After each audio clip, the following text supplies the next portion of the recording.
NHS induction ceremony, I felt two things. First, I felt honored. I was so pleased that you felt that I was qualified to speak to you on such an important occasion. Shortly after feeling honored, however, I must admit, I began to panic. How would I think of something to say that would be useful and helpful to Palatine's best and brightest? I began running through ideas in my mind. What did I hope to accomplish in speaking to you? I did a lot of brainstorming. I even bounced around a Disney theme, which would have fit with the Dream is a Wish Their Heart Makes Indigo Jazz thing. And I kept coming back to the idea of trying to motivate you or to inspire you to use your gifts and talents to find the best ways to make a positive impact around you, now and in the years to come. As you are inducted as NHS members tonight, you achieve a new status. This status allows you to use your talents and abilities for even more good. I think that I do have 3 good pieces of advice to offer you tonight to help you maximize your positive impact on others. First, write thank you notes.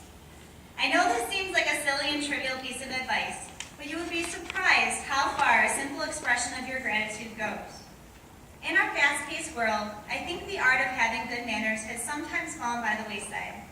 I have continually been shocked by how surprised people have been when I have written a simple thank you note that was maybe not expected. I will remember one example of this very vividly. It was my senior year in college, and I had been looking for teaching jobs, and I had been to one interview. The position did not work out as I was not qualified to teach one of the courses that I would have needed, and I had already put that particular interview out of my mind. This is why I was very surprised to get a phone call on my way to track practice from the department chair of the interview for that position. I had sent her a thank you note, appreciating the interview and telling her that I really appreciated the opportunity and the interview experience. She said she had not ever received a note from an applicant before and was extremely impressed with the professionalism. She said she had contacted several other districts and schools that she knew might have positions open and highly recommended me for the interview. My first teaching job at Larkin High School came as a direct result of this connection. So, since then, I have been impressed with the power of the thank you note, and I encourage you to try it out. Being the capable young adults that you are, you will have many opportunities in your lives. Be grateful for those that provide you with these opportunities and use each of them as a learning experience. My second piece of advice for you is to always do your best. In 6th grade, my science teacher, Mr. Bessert, also became my track coach. In my first experiences with running, Mr. Bessert challenged us to run 100 miles over the course of the summer. 100 miles seemed crazy to me at the time, but as many of our dedicated track and cross-country athletes will tell you, this actually isn't that much. Some of them run 100 miles in 1 or 2 weeks, but it seemed excessive to me at the time. I love challenges, so I decided to take the 100-mile challenge. I began logging my miles. I created a 1.1 mile loop that ran past my grandparents' house. And yes, I logged that extra 1/10 of a mile every day to reach my 100-mile goal. As I began racing more and more, I would get incredibly nervous. What if my hard work didn't pay off? What if I had a bad race? Mr. Besser would calm me down before every race by saying, if you can look yourself in the mirror after you're done and honestly say that you have done your best, then it was good enough. This is what I encourage you to do. You are intelligent and hardworking individuals. I know that you involve yourselves in different organizations, teams, causes, and goals. I hope that you will always push yourself to do your best, to hold yourself to a high standard of accomplishment, and take on challenges rather than shying away from them. To be able to look yourself in the mirror and honestly say that you did your best, and then you can be proud of what you've done. Finally, I beg you to try to do something that you are passionate about. As my friends are all getting to the age where we're settling into our jobs and our adult lives, I can honestly say that very few of them seem truly passionate about what they do.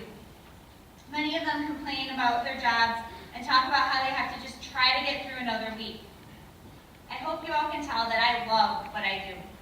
I can't say that this means I jump out of bed every morning and I never look forward to a weekend, but it does mean that while I'm here, teaching, coaching, and coordinating the volunteer program, I feel so enthusiastic and positive about what I'm trying to accomplish.